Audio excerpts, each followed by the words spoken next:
Well, hello guys, my name is Nick from Nickstoygarage, and today I'm doing a custom on this Chevrolet Impala Taxi, the number 20. A couple videos ago, you will see it in the top right of your screen, I did a little giveaway interwoven in one of my videos. I hit Shrek in one of my videos, and the 5 first persons that could give me a timestamp actually was entered in a giveaway. One of those 5 persons won and got to choose a car I have to customize and then send him afterwards. The winner was 2AHD Cat, not really sure how you actually pronounce it, I think that's correct, and he have chosen the Chevrolet Taxi. Now, it isn't staying a taxi for much longer. He has actually decided to make it into a police. Well, I have to make it into a police car. He's sent me a screenshot, and I will do my best to make it as good as I can get it. It was a tall order. I'm not really used to doing customs, and especially not making a police car from an old taxi, but I have tried to do it, and it looks pretty good, if I do say so myself. So the first order of business was to release the base plate. 2 rivets hold it in place, and then take my handy dandy screwdriver to pry open the base so it releases. The interior falls out afterwards with the little spring, and then I have to remove the glass. Now there are some kind of scratches, there are cross marks on the inside of the trunk. If anybody has any idea why they are there, because they look, well, the model have never been opened, so they must have been there from the factory, please let me know in the comment section down below. Again, my handy dandy screwdriver to take out the window. It's broken anyway, so it doesn't really matter if I damage it. Next, it's time for my sand blasting cabinet. Doing a quick scoop will actually reveal the original yellow underneath, so that was a pretty nice surprise. But it's destroyed, and it's going to be a police car, and they're not yellow Impala police cars, I think. So it takes me about 1 or 2 minutes, probably about 2 minutes, to get every single bit of paint of this model inside and out, because it's getting a total repaint. So it needs to get all the paint removed. Now, it is kind of a tough model. There are a lot of details, especially inside the grille. So how do I solve this? I just take my can of paint stripper. If you watch my first couple videos from over a year ago, well, I'm doing this since January 2019. I use this to remove the paint before I get my sand blasting cabinet. It works pretty well, but it's just such a mess if you do the entire model. A lot of you guys that actually restore cars have the chemical solution. I really want to look into that, but I still love my sand blasting cabinet. Still a couple more spots of paint left, so take my dental pick and try to scratch off the remaining pieces of paint that are lodged somewhere. Now, as you can see right there, not really, it's pretty hard to see, the A-pillar has actually released from the roof. It was there before I did the sandblast, so I didn't break it, but it's broken. So what I did, I took some super glue and some baking soda. Now you just put on some super glue inside and out, and then sprinkle on some baking soda. Let that dry out for a couple hours, and then that makes a nice and strong seal instead of using a body filler. Next, I take my sandpaper and some small files off camera to reshape this corner of the car. If you know, you see it, but if you just look at it from a meter of 65, no, it actually looks pretty good, if I do say so myself. So I'm really happy with the result of this little repair. Off camera also did the other side, because for some reason it broke after the primer step. Now it's time for the fine surface primer by Tamiya. Doing 3 coats in total, between 15 to 20 minutes to dry between coats, and the last coat being the thickest one, so I get a nice result and get some surface if I want to wet sand the car afterwards. when that is done, the first color goes on. So like a police car, it's an old police car, it's going to be black and white. So I use my Tamiya white in a spray can and spray the entire car in white. If I was doing this car for myself, I would leave it in this white or maybe do a nice lime green with some gold accents, really make it a lowrider. So please let me know in the comment section down below what you would make of this car. But the winner of the giveaway choose a police car, and looking at the end result, I agree with him 100%. I have no idea how he came up with this, but I just love the way he thinks.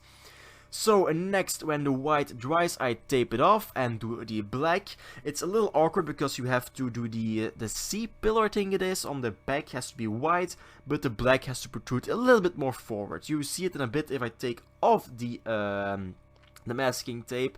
There is a kind of a little black spot on there somewhere where the paint kind of ran into the white, but I tried to point it with white as much as possible and you hardly see it. Next, it's time to do the wheels and axles. So I take my Dremel and I just release the wheels and axles. Next, this thing doesn't really clean up all the welds, a little bit of corrosion on it, so a quick one screw through my sandblasting cabinet to remove the corrosion, and then some home spray silver to paint it nice and silver, so it looks like a new base again. And next, it's time for the interior and the little policeman. Now, he is a cab driver, but he's chosen, we are going to call him Jerry. Jerry is a cab driver from this 64 Impala, but he's chosen a different path in life. He's been doing that for about 56 years right now, so he decided to go himself retire to turn into a policeman. So I wish you really good luck, Jerry, with your new police car, and hopefully you like your new interior. If you have a better name for the little guy, I would say leave it in the comment section down below, but I'm just gonna call him Jerry, because I like it that way. Next, I'm going to paint Jerry's pants and tunic in blue. I know cops don't really have this bright of blue of outfit, but it's also meant to be a kind of cartoon-ish police car, I guess. So a kind of cartoon-ish Jerry is in place. Next, it's time for the skin color, well, pink, not really skin color, hands and face. Also give him a blue hat and some black hair. And this is the end result. Just let that dry and then it's ready for reassembly. Now, every single police car needs a nice light on the roof. Not really sure how I was going to do that, but then I looked in my parts bin and found this window out of a fire engine. I think it's the Matchbox, not really forgot how it was, but it is a Matchbox fire engine. It had a broken base, so I just took out the windshield, just chopped it off and painted it red off camera. You will see how it looks at the end, but meanwhile I have taken my chrome pencil, my chrome marker, and just painted in the front grille and headlights, and then on the rear I painted in the chrome surround, and with the little chrome pencil I did the door handles, the Impala logo on the back, and I think that's it looking at the car right now, because I already forgot. It's been over a day and I've already forgot what I did. Oh well, oh well. There you can see me painting in the last two door handles. You're gonna see it right on the left of the marker. You can see where the black kind of dripped out, but I still think it looks really good. Next, it's time for the rear lights. I have my red marker, but because that's a little bit too dark on this black, I have chosen my toothpick, ultra-light toothpick, and some red paint to paint in the 6 rear lights. No blinkers on this one, just because I don't want blinkers on my nice shiny police car. Next, when that is done, I let it dry and I'll move on to the next step. There you can see there's actually a nice detail on the back. You can actually read Impala on the side, and just love how they did that in the factory in the, well, I think it's 60s, I think this car has been made of 70s. Next, it's time for these stickers. I was under the impression these are going to be water transfer decals, like every single one of my sticker restorations. Lo and behold, it's not. It's just a regular sticker. Kind of bummed about that because I like water transfers because you have a transparent background, but they look good nevertheless. I was kind of skeptical how they're going to look, but if you look at the end result, I think the regular stickers are they're good enough and they look pretty good, especially this one with the black background and the police sticker on the hood. Trying to center this one was a nightmare, but I made it in the end. It's nice and centered. Next, it's time for the reassembly.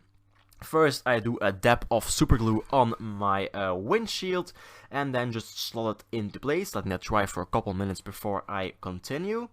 Next, it's time for the interior, so I just slot in the driver and slot in the steering wheel again. Just like that, so we can actually hold the steering wheel and won't flop out of the window. That would be a nice dash cam footage if you just flopped out of the window. Placing the little guy back into the car.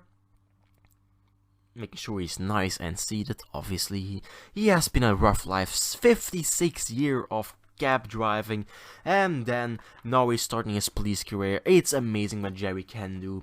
So the spring goes back in, so because, well, he has been doing this for 56 years in this car, he needs some good suspension, which I love. These old Matchbox cars from this era have really nice suspension.